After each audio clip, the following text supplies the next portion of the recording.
எல்லாருக்கும் வணக்கம். இப்போ தான் 2 நாளைக்கு முன்னாடி தேர்தல் நடைபெற்று முடிந்தது. எல்லாரும் அறிந்த ஒன்றே. அதே சமயம் தஞ்சாவூர் மாவட்டம் பாபநாசம் சட்டமன்ற தொகுதியில் நாம் தமிழர் கட்சி வேட்பாளர், பெண் வேட்பாளர் அனீஸ் ஃபாத்திமா என்பவரை திமுகவினர் தாக்கியுள்ளனர். அவர் நிறைமாத கர்ப்பிணி. ஒரு பெண் மீது கை வைப்பதே ஒரு இழிவு செயலாக நினைக்கிறோம் நம்ம. அது மட்டும் இல்லாமல் ஒரு கர்ப்பிணி பெண்ணை தாக்கியுள்ளார்கள்.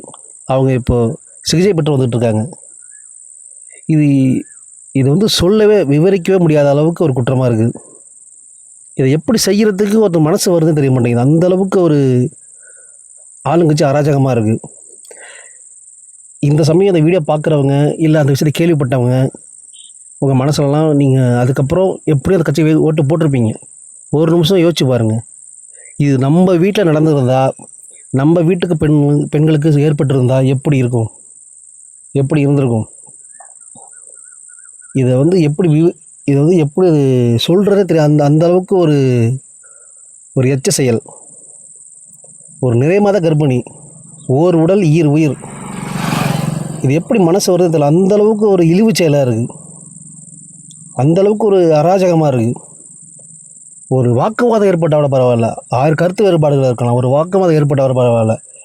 ஒரு பெண் மீது கை வைக்கிற அளவுக்கு அப்படி என்ன ஒரு அராஜகம், அப்படி என்ன ஒரு எண்ணம்? நம்ம தான் அப்படிங்கிற ஒரு எண்ணம் எப்படி வருது? எங்கேருந்து வருது? யார் தராது?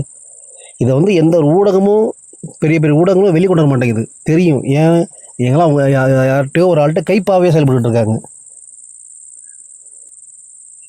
தயவு செஞ்சு மக்களே கொஞ்சம் சிந்திச்சு செயல்படுத்துங்க.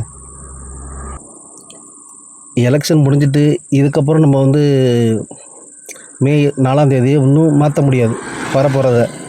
ஆனால் ஒருவேளை அவங்க திரும்பி மீண்டும் வந்தாருங்கன்னா, இதுபோல் நடந்தால் கேள்வி கேளுங்க. இதுபோல் செயலை நடக்க விடாதீங்க. நன்றி, வணக்கம். நாம் தமிழர்.